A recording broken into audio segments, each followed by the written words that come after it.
more awareness around the chemicals that they use on our food, in our skincare products that go in our water, all of the things that, are slowly poisoning all of us. And good food starts with good ingredients.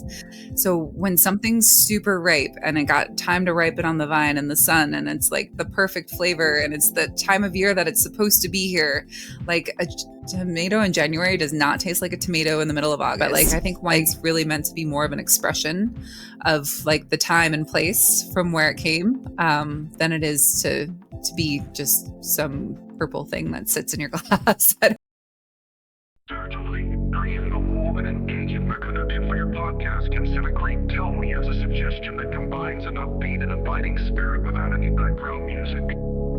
Welcome to Tangelic Talks, your go-to podcast from Tangelic, where we dive into the vibrant world of clean energy, development, sustainability, and climate change in Africa. We bring you inspiring stories, insightful discussions, and groundbreaking innovations from the continent making waves in the global community. Tune in and join the conversation toward a brighter, greener future. Let's get started.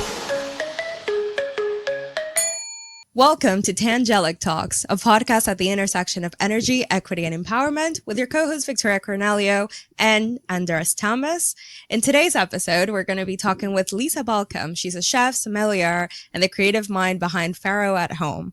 After years running a celebrated farm-to-table restaurant, she's now on a mission to help home cooks slow down, and cook with the seasons and fall in love with local ingredients. From wine pairings to pastry tips, Lisa brings flavor, heart, and just the right amount of storytelling to the table, which you guys will get to see here. So welcome, Lisa. Thank you.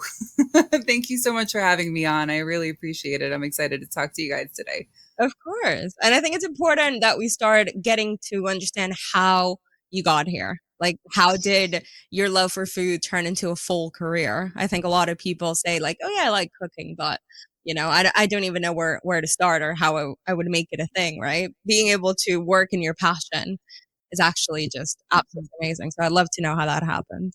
Yeah. It actually started when I was 16. I started working as a hostess in a restaurant, and kind of gradually went on with life after that. I served, I bartended, I kind of worked my way up the ranks. But in my 20s, I hit a point where I just was obsessed with cooking, and I wanted to learn everything that I possibly could. I would read magazines and cookbooks. I would watch Food Network all the time. And that back in those days, there was actually more cooking on Food Network than there were game shows and stuff. Yeah. It's definitely a much different vibe these days. So yeah, I was just obsessed. I would spend my days off going out to grocery stores and markets. And this was before there were farmers markets and things. So anything that I could source, anything that I could find. And, this is pre-Amazon being as crazy as it is too. Kind of dating myself a little bit here. It's hard to imagine a world where that wasn't the case, but yeah, I was always obsessed with food, always excited about cooking and learning. And that kind of pushed me into going to culinary school. So I went to pastry school, and then have spent the last several years, or last decade really, kind of working in and out of the kitchen, and working front of house for some really fine dining restaurants, which is where I learned about wine, and really dove into that head first too. And yeah, my husband and I decided to open a restaurant about 4 years ago. And yeah, the rest is kind of history. Yeah. But always been obsessed with food. I love to eat it. I love to cook it. I love to source it. I like to try new things. It's fun. That's so cool. And you were saying before Amazon was big, I'm just shocked that farmers markets weren't a thing. What did you do on a Saturday morning then? I don't know. It was crazy. That was so long ago now. I don't even remember. It's crazy. I feel the whole farmers market movement and cleaner food sustainability thing kind of started to come about more, I think, in the 2012 era, where there was a lot more people starting to talk about health, a lot more people starting to talk about the food systems, kind of the broken parts of it. There's more awareness around the chemicals that they use on our food, in our skincare products that go in our water, all of the things that, are slowly poisoning all of us and, and Yeah, kind of clean unaware of it. movement. Yeah. So I feel like that whole movement sort of started around then, and then farmers markets started becoming a bigger thing. And, Yeah. finding grass-fed meat became easier and organic products became easier. Like the world we live in today is definitely a much different one than when this journey started, for sure. Yeah, fair enough. Okay, that makes sense because 2012 I was 11. So it makes sense why I was going to farmers markets, what it feels like my whole life. And you've had a really long and diverse career in food. And I mean, you've talked about this movement of clean foods and also, there's a sustainability aspect that a lot of people talk about in the kitchen. But personally to you, how has your relationship to cooking changed over time, whether personally or by all these changes in the industry and the way that we talk about it? I think one of the biggest impacts for me was when I lived in Charleston. That was right around that 2012 timeframe to like 2018. And there was a really big culinary movement there, where everybody was very concerned with like sourcing local and working with their local farms. Like a lot of the restaurants were very, very like in tune with what's in season and changing their menus all of the time, based off of like what they could get locally and seasonally. So I think that was like a big thing on top of like all of these talking heads, like kind of coming out and starting their podcasts and like talking about everything else. So it kind of feels like it all gelled together at the same time. And then Sean Brock was a really big influence in Charleston at the time too. And he had gone through this whole movement of revitalizing like old heirloom beans and different vegetables and things that had been lost, through, commodity farming. And he kind of like just out of his own culinary curiosity, built this kind of like foundation for that movement sort of happening there. And I've seen it happen a lot more in other places now too. Part of it is help, but how much of it is also just empowering small to medium farmers who are really, really having a hard time right now? Yeah. I think the movement of having farmers markets and just having farmers more available to like the everyday people, and being able to get their produce a little more easily by having those markets. I think that's done a lot for helping both the small farms and the community to source or care about sourcing local, and then you build these personal relationships with people. So instead of it just being the tomato that you bought at the store, it's John's tomato that you got at the market that day. Like it's a different connection to food than just seeing something like in a package and kind of just like, oh, cool, whatever, no big deal. It's, yeah, building all those personal relationships. I think that really kind of gels that whole feeling. And I think it's allowed a lot more small scale farmers to start being able to make a more living wage. There's a lot of inequality, and when it comes to the wages of farmers too, and they're basically selling everything wholesale to a middleman who then sells it to, Whole Foods or whatever big grocery store you have by you, and then we pay for it. There's a lot of hands that take money out of that, what that food costs to grow. This at least allows the farmers to kind of keep more of that money in their pockets so that they can, buy new equipment or hire more people or actually run their business. It's really hard to run a business without cash. So Yeah. Definitely. True words. And I think it's also, yeah, it's an interesting way how you say it. Like it humanizes almost the process of getting food. I think it's one of those things like turning on a light bulb. All the, you know, animation in the world could not show us the whole process that happens for that instant thing that happens when light turns on. I think with food, we just kind of say like, oh yeah, it's right there. It's in the supermarket. The tomatoes are there. Giving it a person with a story that, really grounds it as like, oh yeah, no, this is a person who has been able to produce this tomato for me. Right. And it ties into community a little bit. I don't know what your thoughts are around food and community and food as a way of building community. I think it's an essential part of community. I mean, it's really from every walk of life since the beginning of time, we've all gathered around a meal. It's something that we all have to do in order to stay here on this planet. So, it's something that I think has become like really important, for community building. I mean, every holiday is centered around food. Every big celebration is centered around food. We all plan, what special place we're going to go eat, when we get a job promotion or get engaged or whatever big things happening in your life, and it's the thing that you have to do daily as well, to stay healthy and stay alive. So yeah, I think having food around community is massive. I think in our technological world, we've kind of distanced ourselves a little bit from that. I think especially post COVID, like the world's been super weird since then. As someone who's spent 25 years in food and bev, I opened my restaurant in 2021. So You're strong. it was kind of a crazy time to have done that. You're a trooper.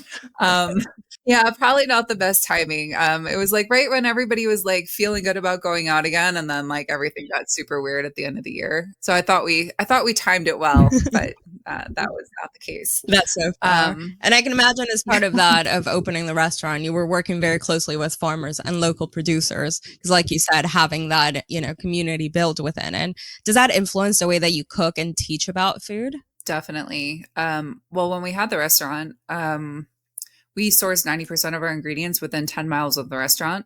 So our menus would change at least like bi-weekly. At one point, chef was trying to do it weekly. It was too much.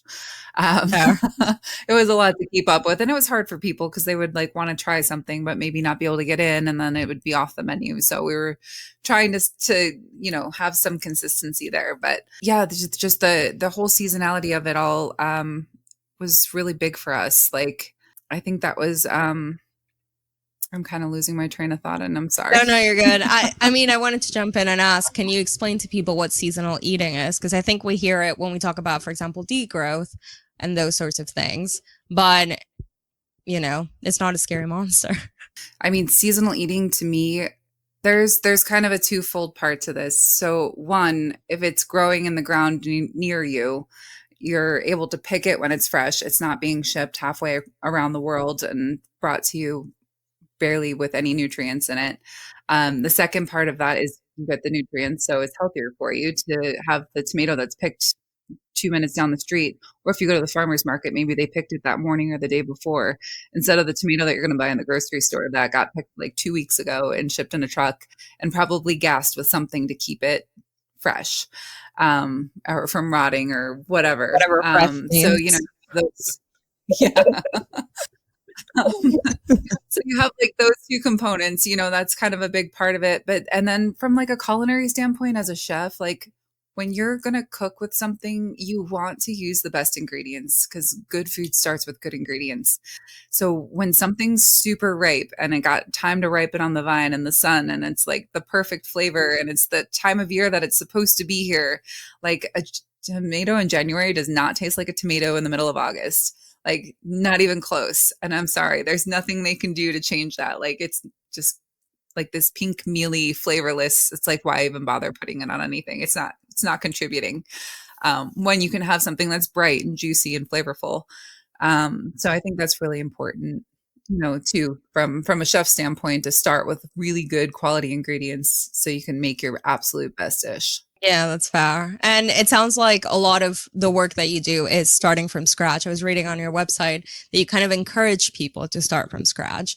And now that you're also running Farrow at home and teaching people how to cook at home, how do you balance that? Like starting from scratch, but also I'm at home and I maybe have 2 hours to cook for my family.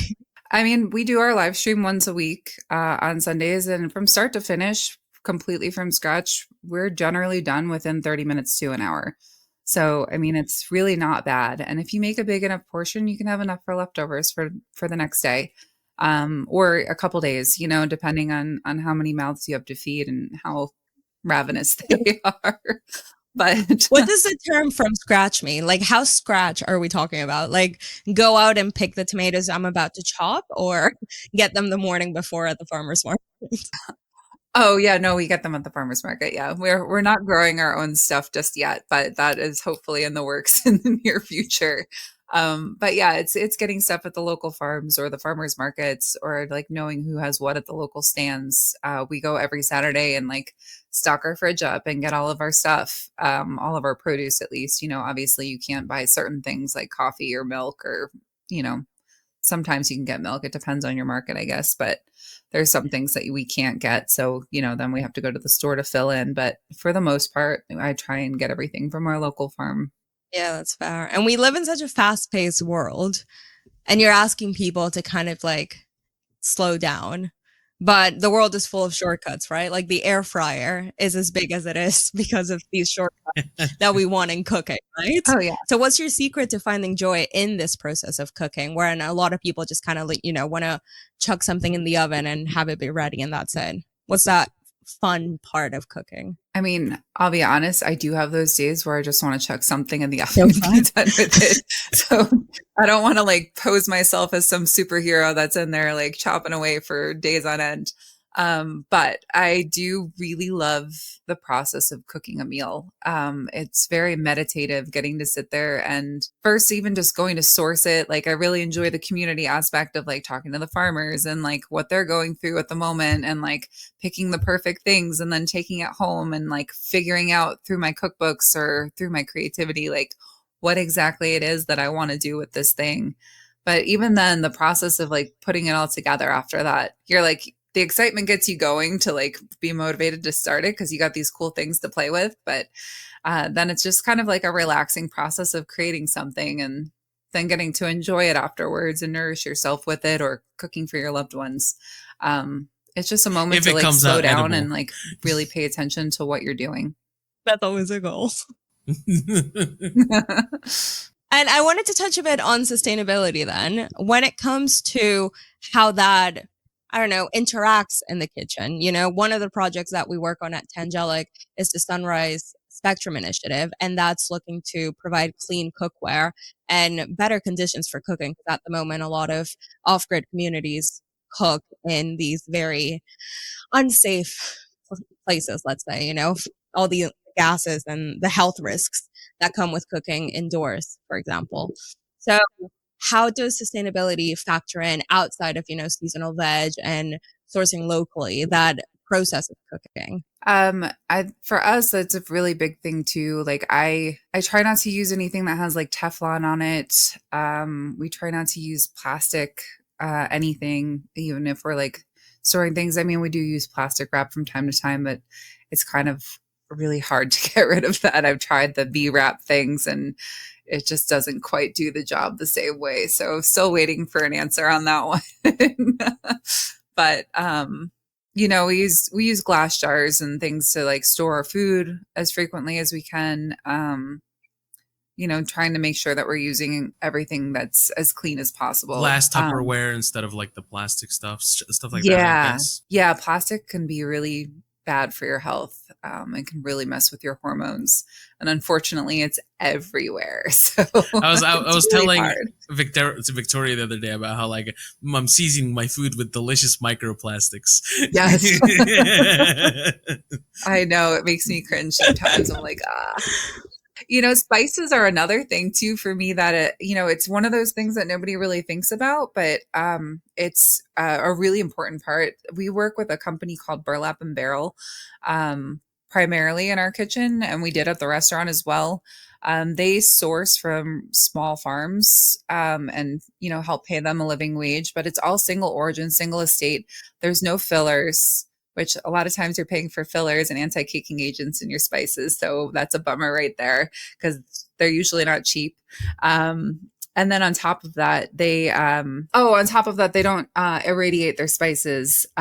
So, I don't know if you're aware of the fact that they irradiate spices when they mass produce them from multiple sources to sanitize them from the terrible conditions that they're in. What type of like? What do they do? What's the process? Yeah. Spices? Yeah. I can't speak 100% to how it all works. I haven't dove that deep into it, but I've been warned of that happening. Right. Or that being a pretty common practice in like mass production spices. You fear unlocked. I don't know how you find that out or not with the company that you're doing working with, unless they specifically say that they don't. But another great thing about sourcing locally, transparency, right? Transparency is so important. Mm-hmm. Yes, agreed. And that kind of connects that other dot. And again, it's supporting small local farms that are trying to do the right thing and grow their things with integrity and quality over the shortcuts and that most commodity things do. But yeah, I feel like every time I turn around, there's like another little secret or tidbit about something else in the food system. I'm just like, God, it's just so hard to get away from it all. Forget it. I'm just going to grow all my own food and call it a day. That's so fair. Just always something. Yeah. And I can only imagine you being so enmeshed in this world, finding out these new pieces of information, new scary pieces of information, I can imagine. How quickly can you adapt in the kitchen to, for example, new, modern, sustainably minded styles or new ways of doing things, you know, moving a bit away from classical techniques because we've figured out they're not that good. You know, what's that process look like? How do you integrate it? I think to some extent there can be. I think a lot of people, I mean, with the internet being the way that it is now, and then like the rise of AI, like we have access to information so much faster and so much easier now than we ever have in the past, that I feel like this moment in time is probably the easiest it's ever been to adapt to finding the specific companies or maybe the people that embody the values that you care about the most. It wasn't always that simple, you know, and that maybe these companies didn't exist, or without a giant marketing budget that you would never find them. Before, you know, when we had things like the Yellow Pages or Google was like in its infancy, like that was just not a thing. Like you couldn't do most of what these people are doing now. And I think with the way that social media algorithms work and podcasts and everything else, like there's so many opportunities to find things. So you can make that pivot, that change, I think a little bit easier. And I think it allows companies too, doing right? the right thing to come. Yes, a lot of online communities too. There's so many ways to get information now that like weren't always around. I think we're just really lucky to be here in the middle of all this. That kind of cutting through the noise. And there's an overload of information, right? Knowing what's true and what's not as well is one. So in your view, what does sustainable food actually look like day to day for a home cook? I mean, I think stocking your pantry first and foremost with the essentials of what you really need to successfully put a meal together from start to finish. You know, having some oils and vinegars and like the basics and spices and you know little things like that. If you just at least have these things on hand, I feel like you can, you know, kind of make the best of whatever you've got laying around in the fridge. So I would start there, like get a good base line of like what you need for cooking and have some very basic tools. I actually created a kitchen basics guide. It's completely free. You can go on my website farrowathome.com and get that. It's got pantry staples, measurement equivalents. It's got all of the like pots and pans and cooking equipment that you would need. There's a section in there for baking as well, and then some tips on like how to put everything together, balancing dishes with salt, fat, acid, and heat. That kind of stuff. So it's just a nice way for people to get started on it, on their journey. When you at least like have the ecosystem to start from, it helps when you have to like come into throwing stuff helps together. Move it along. It seems also really hard. Spices are so hard because we're so used to having ready mixed spices or like buying things that are already spiced. Like I have been failing so many recipes recently because I'm starting to cook for myself and they just come out horrible because I don't understand how these spices work together. And I can read the recipe, but it's not, it doesn't give me a good example of like, what if I don't have this, right? What can I replace it with? How will that affect the flavor profile? So I think that's the education aspect that you're providing is so important. I'm going to check out we're going to website. link it on the blog. Oh, definitely. Yeah, developing your palate's definitely a big part of learning how to cook, but that also involves screwing up a lot of things before you get to that point where you really understand it. What I always try to encourage people to do is take a moment before you like put something in and smell it, or take a little pinch and taste it. See if you can like kind of get a sense for it that way. Most of your ability to taste something comes from your nose and your ability to smell it. So if you take the time to smell things, or like maybe if you're like, do these two go together? I'll kind of like sniff my nose over top of both of them at the same time and see if those two smell good together. If they don't smell good together, then they're probably not going to taste good together. But kind of just seeing like whether or not those aromas sort of harmonize, and maybe that's a little advanced. I don't know, but it's kind of one of the ways that I trained my palate and my ability to kind of like pick things out and figure out what works and what Yeah, doesn't. I think that's really cool. And I hear that a lot. I love wine tasting and cheese tastings. And you always get the nice roulette. I'm a coffee drinker as well. So there's all these roulettes of like, okay, what does it feel like? So you can start profiling it. And in wine as well, there's a big conversation about sustainability. What's your involvement with wine? And I don't know if you see those sustainability conversations being had. I do a little bit more. I don't delve as heavily into the wine world as I do food on a daily basis. When we had the restaurant, we only had organic wines on our list, organic and biodynamic wines. We only wanted to work with producers that were doing the right thing. Wine also has a lot of dirty little secrets of putting like mega purple and things to like speed up the process so they don't have to, the juice doesn't have to sit on the skins as long to get the color, which sometimes results in that purplish teeth and tongue and all of that, or they use certain fining ingredients that are like not that cool.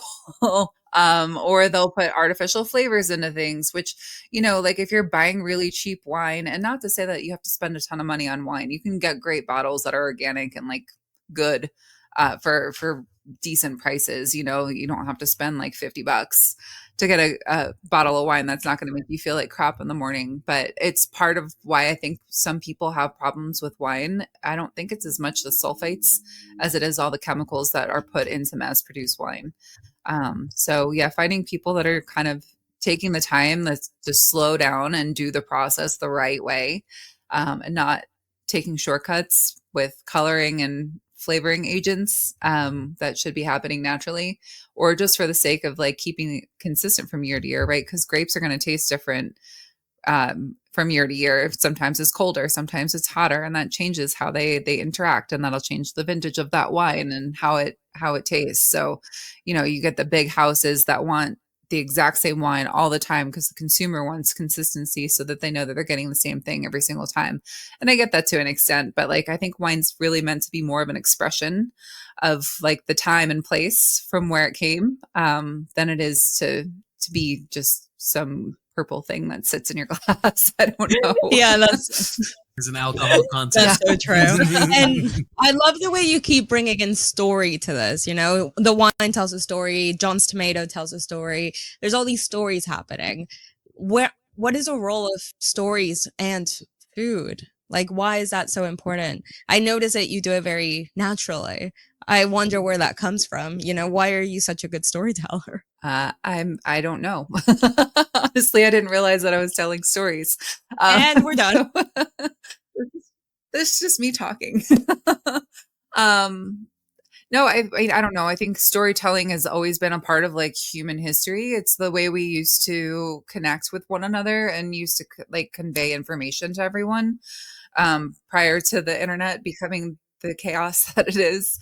It's the way we pass down information from generation to generation, and something about the human brain just seems to latch on to a story better than it does just straight up information. I could sit here with a little diagram and charts and like go through the whole thing, but you guys would probably be asleep halfway through it, I don't know. I think that's almost like an intrinsic sort of thing that kind of happens to people deep down, like an ancestral thing that just never fully left our bones. Yeah, no, humans, we love stories. And I just want our listeners to leave with a hungry feeling, but also that passion that you were talking about that makes you want to go out and cook and source all the ingredients and do all the things. So, what would you cook? One seasonal meal for everyone listening, and what would you pair it with? Honestly, right now, I would love to do like peaches and burrata. I know it sounds so simple, but just like take some super fresh, juicy peaches that are like practically like oozing juice as soon as you cut them open. You almost have to do it over the sink because it makes such a mess. Toss them with like a little bit of olive oil, a pinch of flaky Maldon salt, tear some fresh basil leaves to go with that, and like cut a ball of burrata in half, and it would just be perfection to me. It's about to be like 100 degrees here for the next few days. So I'm like, I don't want to turn the stove on. I don't want to do anything. Like, this is just perfect. And I think that's the cool thing about summer produce too, because it's so bright and fresh. Like, you don't have to sit there in front of the stove for hours cooking it down or doing anything crazy with it to make it really good. And then wine pairing with that, honestly, a Viognier from southern France would be fabulous because it's kind of like round in the mouthfeel, so it would go really nicely with the burrata and like the rich fattiness of that. But it kind of has like some peach and floral notes to it too, so it'd pair nice with the peaches. It's got a little kiss of acidity. I think it would just be, yeah, everything I'd want to have right now sitting on my back porch.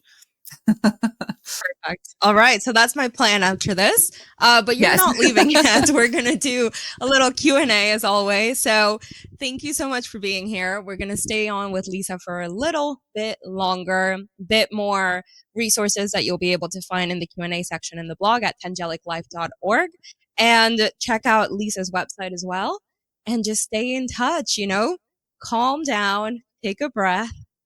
Like Lisa said, let's all take a moment here, enjoy the process, whether that is food, sustainability, trying to understand something. Let's try to enjoy the process and take it slow. So we'll leave you with that. Thank you, everybody. Thank you.